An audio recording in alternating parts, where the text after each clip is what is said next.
Real news, real issues, real people. It's Ceola Wilson, one-on-one. So joining us in studio is the well-known Lawrence Scott, author of It's Only 4%, and we have former PLP MP Ashfield Devent, who was also a member of the Joint Select Committee headed up by former Speaker of the House Randy Horton on all of this gang violence, antisocial behavior, and gun violence way back 11 years ago. Now, we stated at the top that this escalation of gun violence in particular escalated on the PLP's watch. We've seen 3 ministers now of national security. Larry, I'm going to take it back to you. I like the setup in the book. Thank you. Your brother's birthday party, and yeah. It was the PLP bourgeoisie clique, really and you was asked to make a toast that wasn't really taken well. Just give me the setup, and one of the senior MPs stated right afterwards, "Don't worry, Larry, they've lost sight already." I don't know if you want to call their name, but set it up for me. I'd call her name. She doesn't mind at all. My dear friend, Honey Butterfield. Yes. Honorable Honey Butterfield. I was invited to a birthday party by Dr. Johnson. And Michael must have been turning 60. That was back in 2009. Don't ask me. Anyway. So we went along, and I can't keep my mouth shut. He asked me to say a few nice words about my brother. And I said, blah, blah. He's like my father in many respects and like my mother in many respects. But that's not the point. We've got a problem with our young people. And on I went for a bit. And Dame Jennifer said to me, "Listen, you don't have to listen to Larry Scott. It's only 4% of problems out there with young black men. And so let's party," she said. And of course, I could have sunk through the floor. And Honey said to you what? She pulled me aside after that and said, "Let's go out on the balcony." You see, they don't listen. They don't listen, she said. So 11 years later, in general, you say what? I suspect 4% is now closer to 15, 20%. And frankly, I think crime has now become so endemic in the island that we don't have control over it. You said at the top that this was all escalated during the PLP's watch, and that shouldn't be taken that it's their fault. No. I don't think any government has come to grips with this thing at all. We've just never tackled it in the way that because universally everywhere we are, That's it's right. happening. It's happening. But I think we could have made a better effort at it. But I think our emphasis is wrong. And when I say crime has escalated, it's in too many facets of our society that I think criminals look and say, well, Scotty does it. Why the hell can't I? That's how bad it is. And I think you can see the proceeds of crime displayed in its wealth in the citizenry. Meaning? Well, you've got a depressed economy, and there's a fair amount of pretty good living going on, and there's not a lot of building going on, but you will see it living on. People display it. Was it today in the paper, the $500,000 of drugs of drugs which were. Yes. I think that is a serious problem in the country at the moment. And even though this was caught, there has always been the presumption by the police that we only get 10%, So if we're only getting 10%, look at the amount of illicit activity which is occurring. It's running rampant. Let's switch to you. It's been a long time since Night Talk. I don't even want to say how many years since then. We're all getting gray. You were a politician, right? I remember hosting Night Talk. A former premier used to call himself Pitbull. Used to accuse you of being alarmist when you said more than 30 years ago that drugs were no longer being shipped in Bermuda without guns and ammunition. People said, we argued as to whether or not there were gangs. You were also a member of this Joint Select Committee. It involved Lavita Fugu, yourself, who else? Randy. John Barrett. It was chaired by Randy Horton, the former speaker. Randolph Horton. And I'm trying to think. I'll look it up in a minute. But having worked on that committee, seeing what you see now, what we've been doing, what's your take? Thinking about it, somewhat depresses me. Yeah. I'm fearful for the future of the country. Because it's escalating.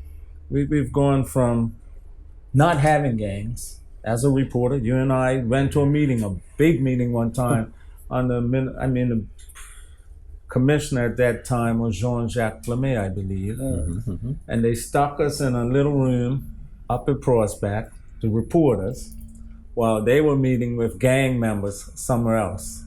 And if I recall, it was you, myself, Gary Marino from from Bermuda Broadcasting, and a couple of people from the Gazette.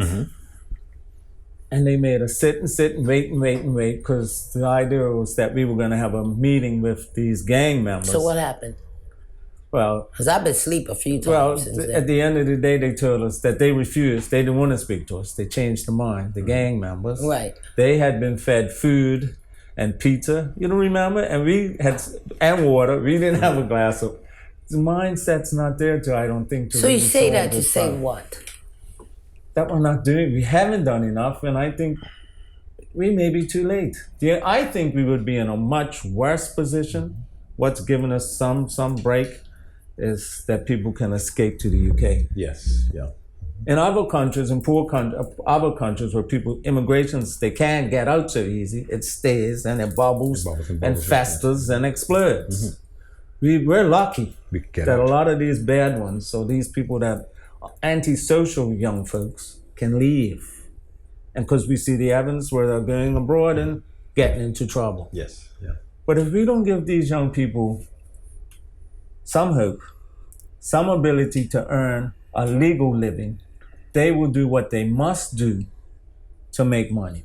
So is that what we're seeing now? Because quite often someone gets shot and the mother's the first one to say, well, he was such a good little boy. Oh, that happened from the beginning when we were covering, you remember. I mean, you gave a long list in your book of a number of cases. Yes. Not all of these boys came from bad families. Bad families, no. Some of them were pretty well off. That's right. Making decisions, but they all carry this code that they will not snitch. That's right. And I think that comes from, and it's worse now, I'm not going to snitch because I know that guy over there who is supposedly a police officer investigating this is a part of this too, right? I'm not snitching because my money may dry up. And we've got to be honest about this in the police service. There are too many, and they're not anecdotal stories, that we've got a problem in the police service which is as bad as is out in the criminal community. Time will soon come when we will put bars on our windows, just like in the Caribbean and in Jamaica in particular where I lived. And we'll say to ourselves, there's a bar at my bedroom door. Take the TV, take my computer over there, but don't come across this barred door here where my family and I are sleeping. When you're done, please leave. Take my stuff, don't take my life. That's how they lived down there.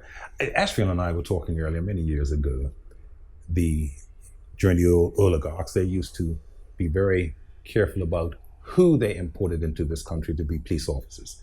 And I think flowers used to be used to describe people from the small islands and people from the big islands. Small island people, officers were allowed to come into this country and integrate with us, never from the larger islands. The larger islands have brought with them, I say, a part of their culture. So we've got it now. When you say that, and I don't mean to call out Jamaica. Listen, Jamaica's a big island. Of these young men serve in life or have been gone down are the children of Bermudians mixed with Jamaicans. Their society has already been through this. They're now not coping with it any more than us. I think they're just living with it and trying to. So how does this sit with you, as having lived in the hood, having witnessed it from day one?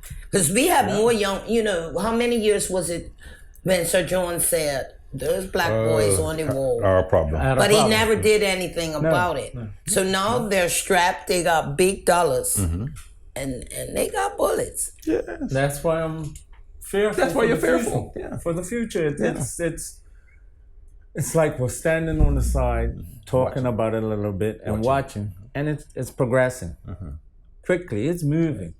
And I'm even fearful that at some point we're going to have somebody, because once you have people with guns, we've started that war now. The police have guns, they have guns. Yeah. So now we're in this place where it's inevitable. And at some point, the police, somebody choked the dog or zapped the dog. See that, yes. So it's Initial inevitable. report said the dog was shot. That was not true. Not true, but we're having, when you have people that are armed in conflict, eventually somebody will get hurt. Well, it's like the shootings at Deepdale. There's children play in the street up there. Yeah. You're just licking off random shots. What is it about, really? Well, look, understand me when I say that. I pointed to the large islands, Jamaica in particular, and Trinidad, and some of the smaller islands as well. Those societies work, they've got middle-class people that go to work in the civil servants, and they go and do very nice jobs in the planning department and in the economics department. But getting home, they go behind a closed gate, right? And so those societies function, but they've got real crime. So what are you saying? And we're coming close to that now. We're heading to that. We're heading to gated communities. We're heading to that. We're heading to that. We're about to take a closer look at what's going on in Bermuda right after this. We'll be right back after these messages. Stay tuned.